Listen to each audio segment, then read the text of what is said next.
couple of things before I begin my message is we are live streaming. We do that every Sunday. Sometimes I forget to mention it.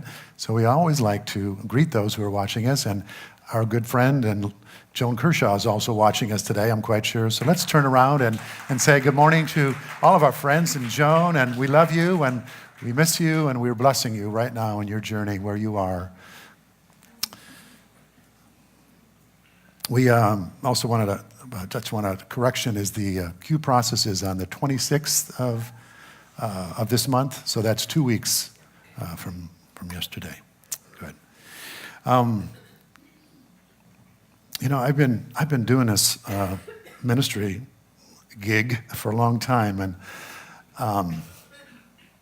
the hardest part of this work, it's not this. It was in the beginning. But the hardest is being one-on-one with people when they're dealing with some really difficult life stuff. And inevitably, they're either expressed or unexpressed or lives in the vibe of our conversation is this deep yearning to know. This deep yearning to know why. Why has this happened? And, you know, certainly we understand why we ask why, because our orientation to life is primarily based upon a rational understanding that allows us to function in this world.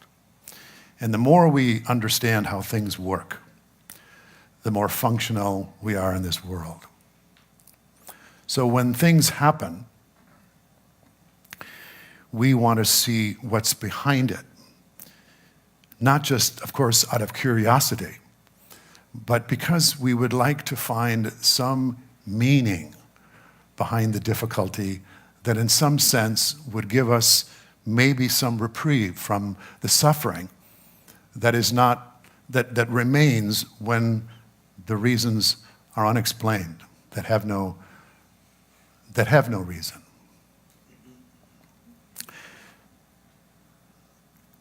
And this, I would suggest, is an obstacle to our spiritual growth.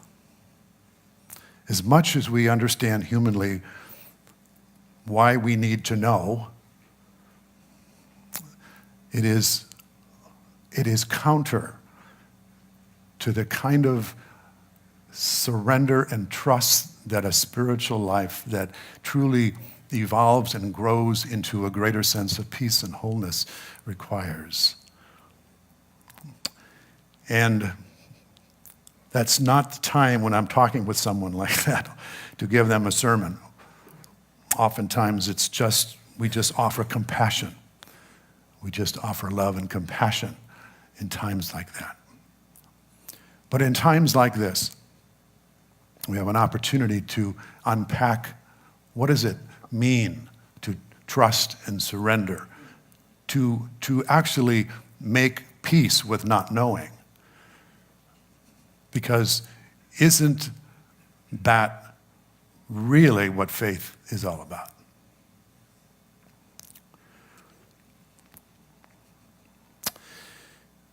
One of my favorite quotes, and I've probably shared it with you before, comes from Bo Lozoff. And Bo Lozoff was a teacher and a writer. He's passed on, but he had a prayer ministry a prison ministry for many, many years, he and his wife. And he wrote this about 15 years ago. He said, the whole point of our lives, and I really mean the whole point, the only point, is to touch the divine reality, whatever we may call the ultimate truth, ultimate intelligence, ultimate love that exists within, around, above, below, and throughout everything else. And this is not just sweet mystical poetry. It is the only true success that is possible in life. Everything else is vulnerable to hurricanes and earthquakes and politics, or to betrayal or greed and jealousy and decay and corruption and loss. Everything else gets ripped away from us in the end. Some of us are noticing some of these losses already. Even our own sight and our hearing and the ability to walk and talk or think clearly, nothing is complete and lasting. Nothing is final except the transcendent reality that most of us call God.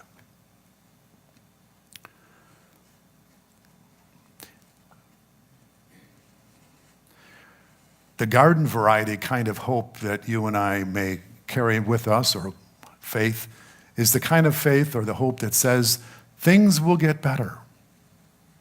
So there's a positive expectation that whatever is showing up now will get better, and that our hope and our faith is rooted in the scenario that will be improved circumstances or situations. But do we know how flimsy is that hope and that faith? Because how often do our expectations get dashed by, those of you that are old enough will remember this reference, the fickle finger of fate.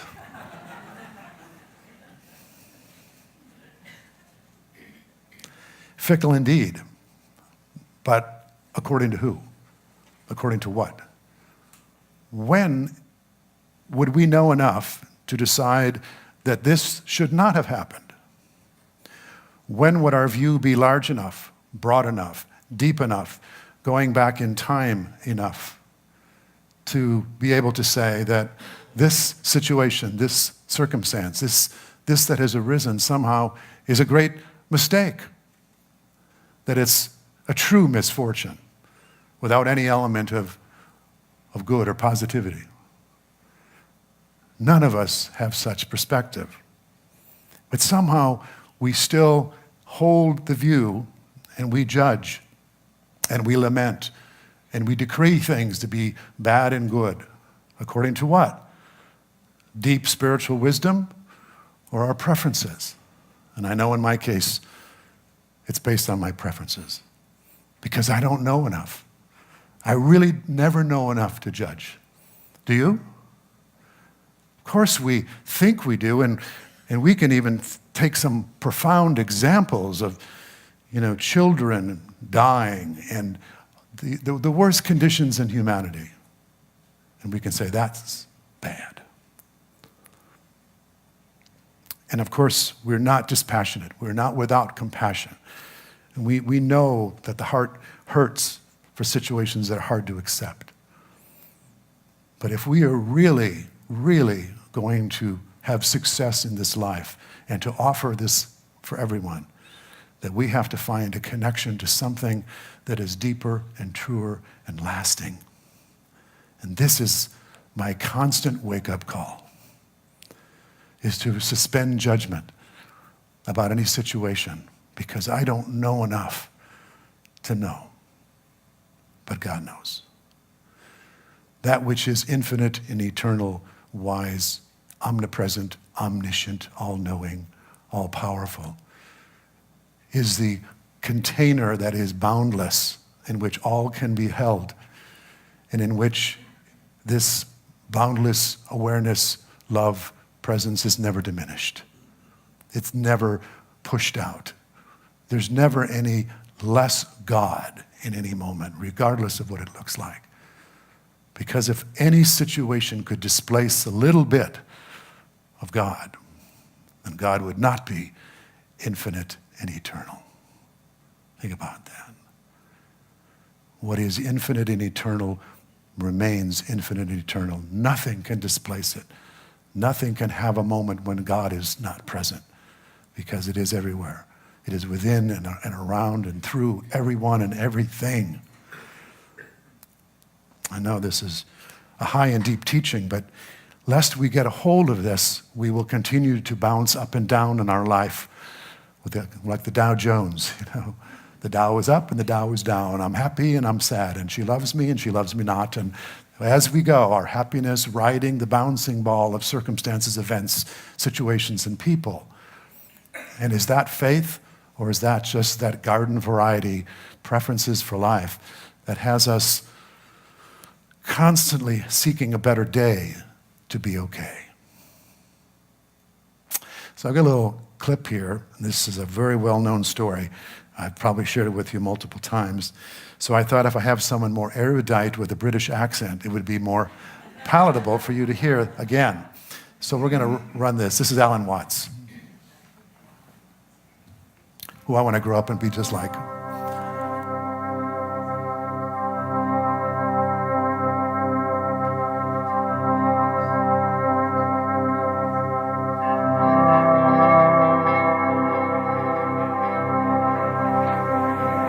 Once upon a time, there was a Chinese farmer who lost a horse, ran away. And all the neighbors came round that evening and said, "That's too bad."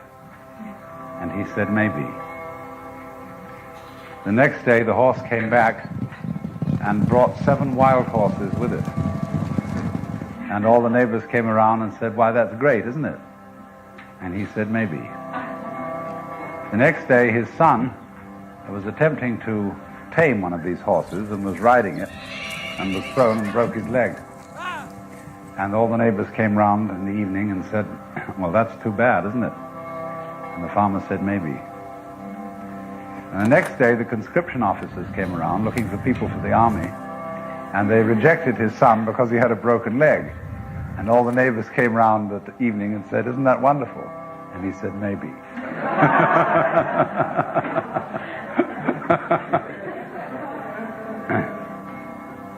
The whole process of nature is an integrated process of immense complexity, and it is really impossible to tell whether anything that happens in it is good or bad,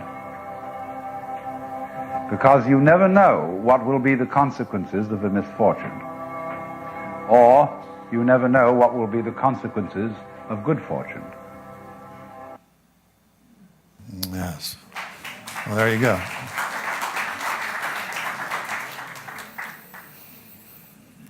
And so just even from the perspective, and this is, not so much a spiritual notion as this is just one that's based on, science, is like when do you have enough empirical evidence to pass judgment on any particular situation? Because we never see the end of something that's been put in motion, and we could never go back far enough backward in time to see what prompted it. So we take this little keyhole view of life, and we declare that it is good or bad, or it is fortune or misfortune. And to do so is as I was saying, it's constantly going to put us in a very vulnerable place. And what you and I have the possibility of doing is to move beyond vulnerability, to move beyond being subject to the vagaries of life, the ups and downs of life. Not that we don't care, not that we become callous or disregard the circumstances of life.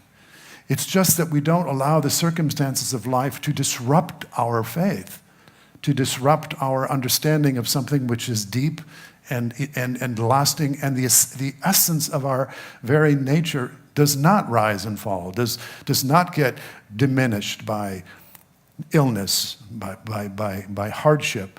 That our true sense of connection with life and love and peace and joy is constant and everlasting.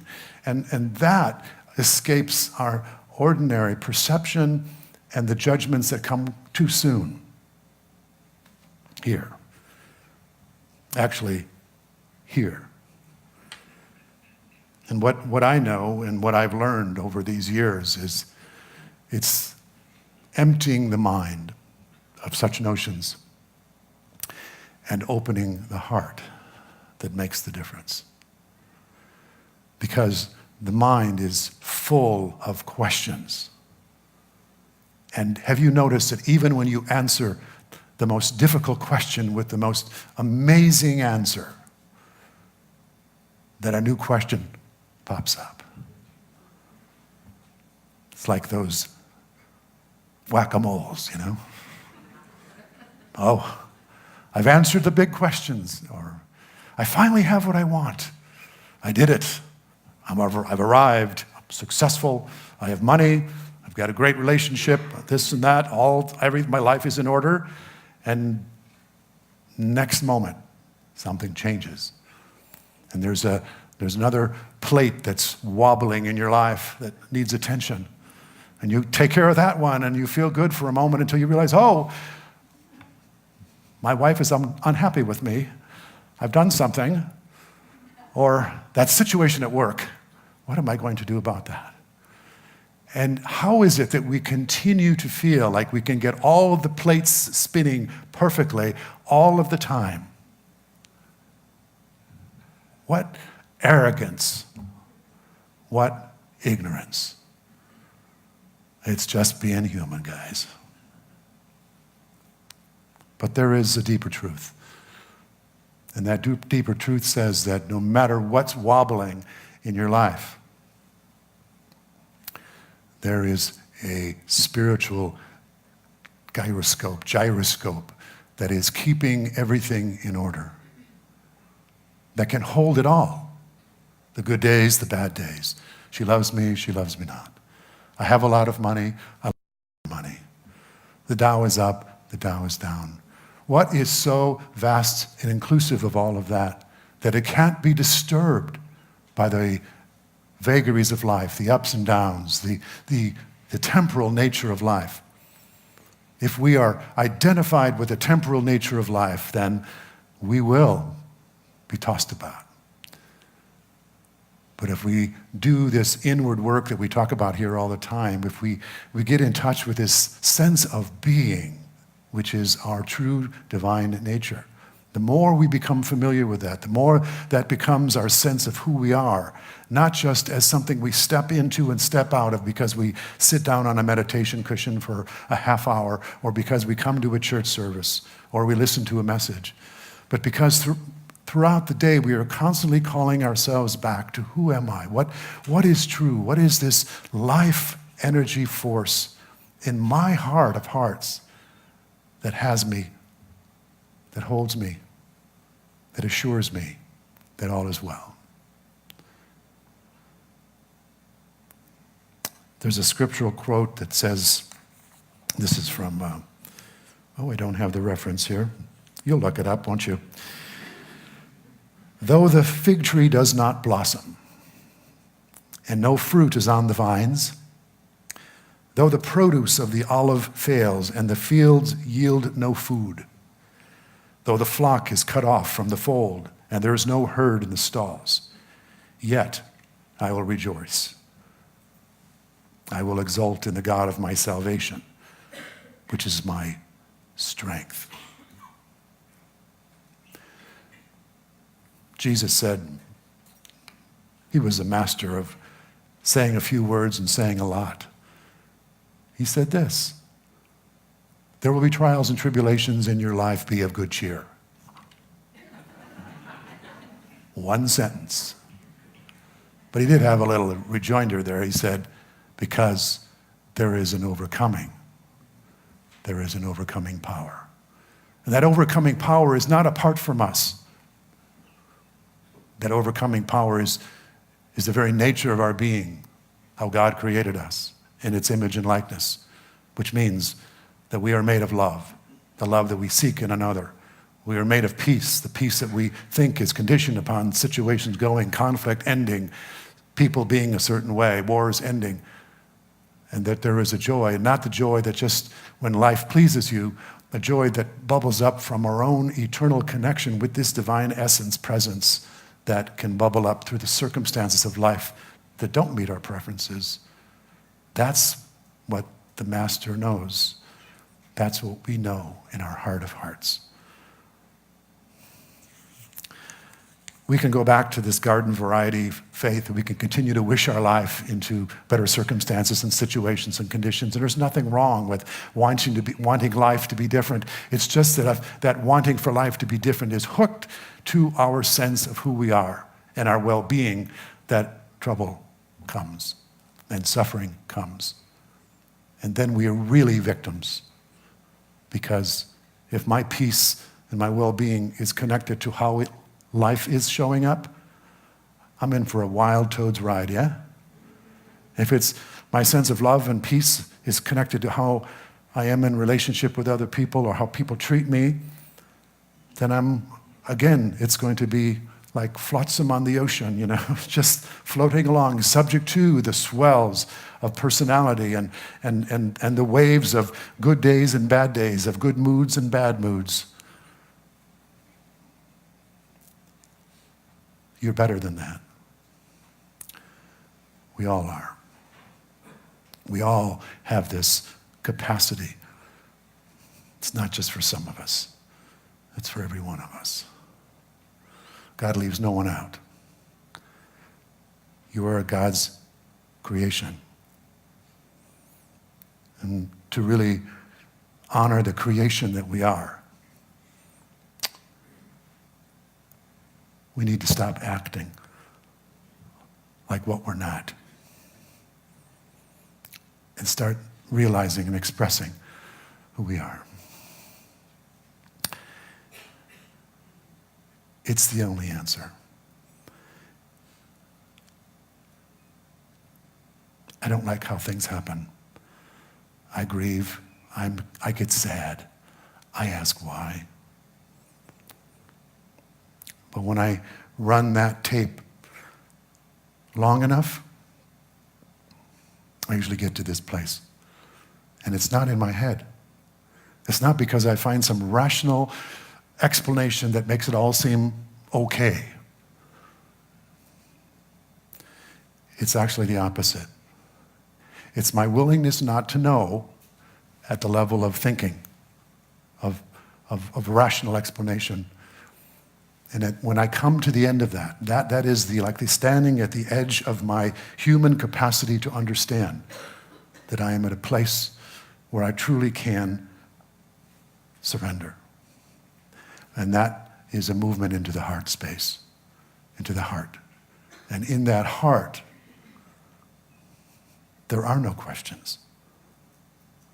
There is only a knowing.